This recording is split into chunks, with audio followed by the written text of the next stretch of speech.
I'm off on Mondays again, which is really nice. I'd like for you guys to listen to this.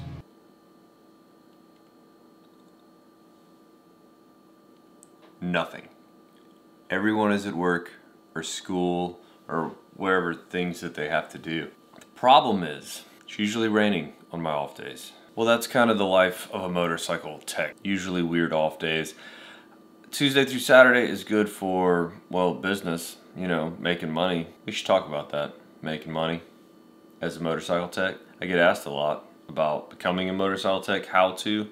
I think more importantly than how to is when you work and how you get paid. Because let's be honest, if you want a job, that's what it really boils down to. Not how do you get the job, but is the job worth it? Showered, changed, ready for a ride, but another part of Mondays is, well, a honey-do list. I'm sure a lot of you guys probably know about that. Why I even bring this up is efficiency. That's why. Because while I filmed all that stuff, then I uploaded it to the computer and moved some files around from last week's video. While that was happening, I got a shower. Now I need to unload the dishwasher and on and on. And when being a motorcycle tech, efficiency is extremely important. Now, some of the section of this particular part of the video is gonna sound a bit like a rant, because, well, it kind of is. And it's really important for you to know that this is very general. Well, what I guess what I'm trying to say is I really appreciate your questions, your comments, your support on the channel. It's all happened really fast, and I'm still working on the efficiency of running a YouTube channel and being a full-time employee for someone else, and being a dad to 3, and being a semi-decent husband sometimes. So this is a rant on just pay attention.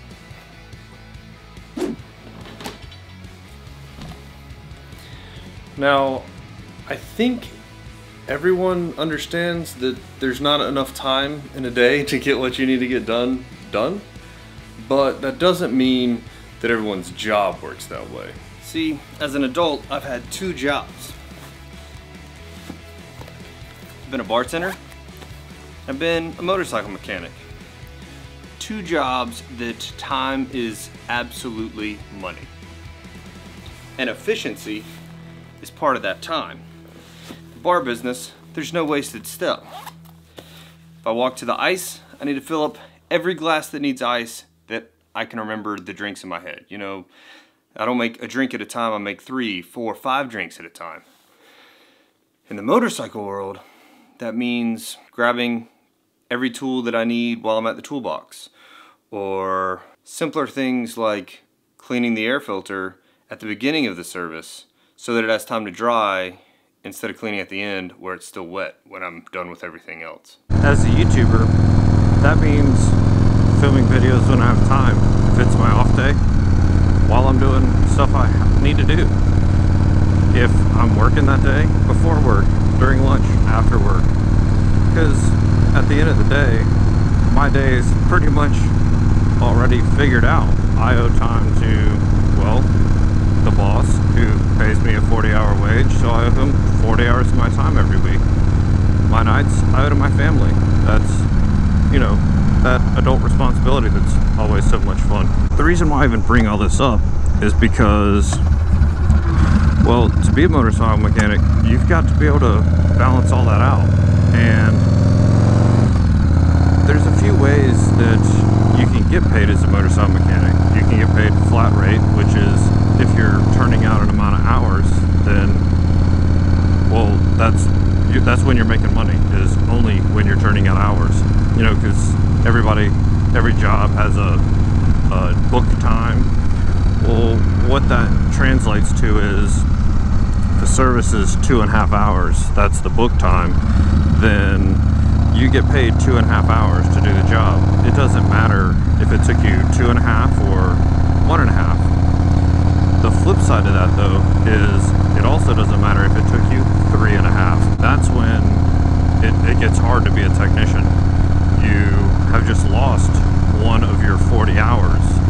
you're now going to get paid 39 hours, not 40 hours. Where it's good to be a motorcycle mechanic is, well, when it, I just looked for 6th gear, by the way. When it is good is when it took you 1.5. Now you're getting paid 41 hours instead of 40. Well, if you did the other, you know, 40 hours worth of work, but you see where I'm going with this. Now, that's not how I get paid.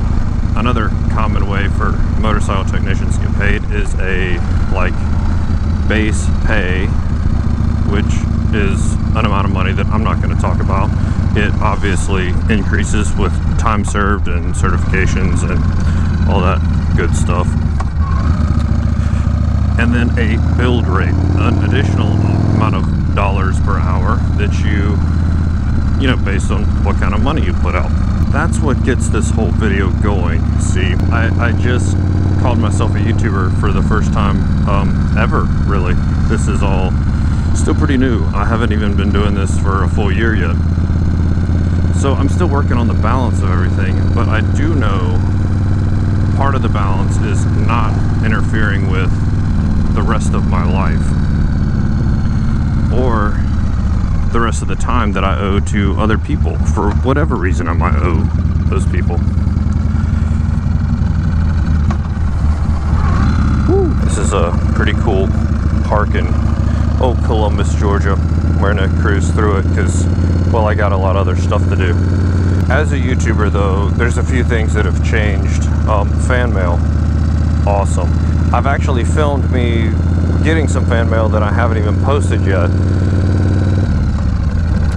But that's awesome. That's incredibly insane that people enjoy my videos so much that as a thank you, they're willing to, well, pay for an item and pay for postage and take the time out of their day to then send me something. That's incredible. It's awesome. I probably need to go on about the next part, or I'll just talk about this for the rest of the day. The other aspect is people coming to meet me. That's awesome. Kind of one of the few people that you know exactly where to find me. I list the dealership every single video. I tell you where I'm at, and that's originally that wasn't to, like, for you to know where to send packages or where to come and meet me. That was to let you guys know that not every tech sucks and doesn't have time for you, and not every shop is like bothered by you existing in the world. Like, I see so much on Facebook groups, in my own YouTube comments. It just seems that there's a lot of places that don't live up to the caliber of dealership that I expect a dealership and my coworkers to expect a dealership to live up to. That's why I list the dealership every single time, because I truly believe we are one of the best dealerships out there. And I want you guys to know about that. I have a Facebook page and I have an Instagram page. Is it an Instagram page? Whatever it is, that's a great way to also reach out to me. It's not, the dealership is separate from YouTube. It's just where things happen, and with people that deserve credit for, well, being awesome at their job. But the reason I bring that up is I have been getting a lot of phone calls to the dealership, which none of them have been, hey man, thanks for the video. They have all been really like long-winded questions, backstories, and all that stuff. And that is great stuff that I want to help you guys out with, but that's my time stuff. That's not my owner's time stuff. It also affects the amount of money I'm able to make, the boss and myself, and the efficiency at which I'm able to do my work.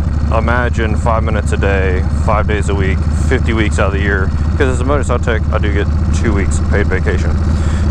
That's a lot of time spent not turning wrenches, because at the end of the day, as a motorcycle tech, the only way you're making money is with your hands. Now, you need your noggin, you need a lot of knowledge to know what to do with those hands, but you don't make any money sitting at the computer or talking on the phone or talking at the counter. Now, that said, fan meetups, like if you're in town and you want to stop by and say hello, then by all means, I'm gonna make time for you. I'm gonna do my best to make time for you if I'm there. Best bet is to hit me up on my Facebook page or Instagram and let me know that you're coming and when you're coming, and we can make sure that I'm actually scheduled that day or what have you. If you're gonna take the time out of your schedule, you're gonna go out of your way on a trip. Basically, pretty much everyone that stopped by to say hello, they were not driving through Columbus. They made a point to drive to Columbus, say hello to me, which is awesome. Nothing shows gratitude like spending time for someone or something. That's irreplaceable. You can't get time back. Money you can make more of, but there's only so much time. So that really means a lot when someone comes to say hello. So I'm gonna do my best to make time for that person also. Phone calls from around the country on how to do a handlebar job at the dealership is definitely a no-go. That's just taking time away from myself and my boss, who spent some of that money for my time. I owe him to be working on a job that pays some money, because at the end of the day, we're all riders and we all want to help people out and spread knowledge on Harley and all that stuff. But 40 hours a week, I'm in Harley business, and I think that's hard for a lot of people to understand, is that some of it's, well, business is business. It's money. It's making wages for a whole series of people. It's paying a power bill. It's paying a lease or property taxes. You know, well, it's business. You know, I don't. As much as Harleys cost, no big dummy can afford one. We're all pretty smart. We all know what business is like. Alright, we're cutting ahead because I'm running out of ramblings, and this is going too slow for my liking. So, transition. So, I guess I probably owe y'all a little bit more information on motorcycle pay, because a lot of you guys ask me about being a motorcycle tech, what I did, how to go to school and stuff. But a lot of people, when I respond and let them know what I made when I got out, it's instant death to the dream of being a motorcycle tech. For starters, school's expensive. Without the GI Bill, it's 30 grand minus some Pell Grants or whatever you might qualify for. It's not cheap. If you have the GI Bill, it's free and you get paid while you're in school. And well, if you have the GI Bill, then you know what it is. Now, every dealer is privately owned, and each one is different. So each place is going to start you out at a different wage. The national average when I was in school for a starting motorcycle tech was like $8.65 an hour. That's not flat rate, that's not base pay. You start at $8.65 an hour as an average. I admit that that's probably a little bit low, but that's what it was when I was there in 2011. What that amounts to is the beginning of a 90-day probationary period. Are you going to work out? Do you actually know what that transcript said you knew? Do you work efficiently? All that stuff. So for 90 days. Alright, yeah, I gotta pause it. I didn't elaborate very well about this part. So after the 90 days is up, there is raises and stuff that's it happens pretty quick most of the time if you work out. It's not like you make, you know, less than $10 an hour for very long, but there is this period that paychecks are low and times are tough, but you put in the work. I did okay after this part, just, you know, cheers. So for 90 days, generally they can just cut you loose if you don't work out. So like most things in life, if you want to be a motorcycle tech, you've really got to want it. You've got to work for it. It's a really cool job, but it doesn't just happen. You've got to earn a cool job, if that makes sense. On top of that, while it's cool that I get paid to ride bikes, I work Saturdays. Rarely am I riding my own bike on a Saturday. Bike rallies, yeah, too busy getting their bikes fixed to go to a motorcycle rally myself. For example, when I posted the shot of the inside of the shop before the exhaust video, quick clip, yeah, that was 2 weeks before Daytona Bike Week. There were bikes in the shop that we weren't going to get done in time for those guys to like necessarily make their trip. I mean, I don't know that anyone actually missed their trip because we didn't get it done, but that's what it looked like originally. You know, it was just scheduling so far out. After Daytona, in this area comes Thunder Beach, like a couple weeks after that. So people come back from Daytona with new problems they didn't know they had, or a different set of people or the same people are back in the shop getting ready to go to Thunder Beach, so there's more that they need to get done. Tires, oil changes. Suddenly my bike is making a noise that it wasn't making before, but I have to have it by this date for Thunder Beach. So what that turns into is I'm slammed. I should probably be working today to get some of the bikes out of the shop, but burnout is real, so I just took my off day like I needed it. So I bring the rallies up because that's a major part. There's, you know, you want to be a motorcycle tech because you want to be around bikes and you want to ride and all that stuff. Well, sometimes because you're a motorcycle tech, you're not getting to ride. Maybe you're having a burn vacation to even go to a rally, but then is that really cool for your coworkers to burn vacation while they're getting slammed over the bike rally? In my opinion, it's not really. It's, you know, at the end of the day, I spend more time with the folks at work than I do my own family. They are family. I can't leave them high and dry, you know? Some things to consider if you want to be a motorcycle tech. I will say though that I have never, not once, regretted going to school and becoming a motorcycle tech. I knew before I went though what I was doing, like what I was getting myself into. And we'll talk more about that in a different video. Ultimately, I wanted to shoot this video, most importantly, understand how being a motorcycle tech works. And I wanted to give some credit to my boss for keeping me around, paying me money even though I take a little longer on some jobs because I run a camera, and, you know, take a little longer on the phone sometimes because a fan wants to call. And that's ultimately the point of the video though, is to throw out that I really appreciate you guys. Y'all are this channel and you guys' response to it has made me love my job even more than I already did. But there's some aspects of the support that aren't welcome, and that is phone calls to the dealership. I have an email, Facebook, and Instagram. Great ways to contact me, and it's a way for me to keep in contact with you on a more personal level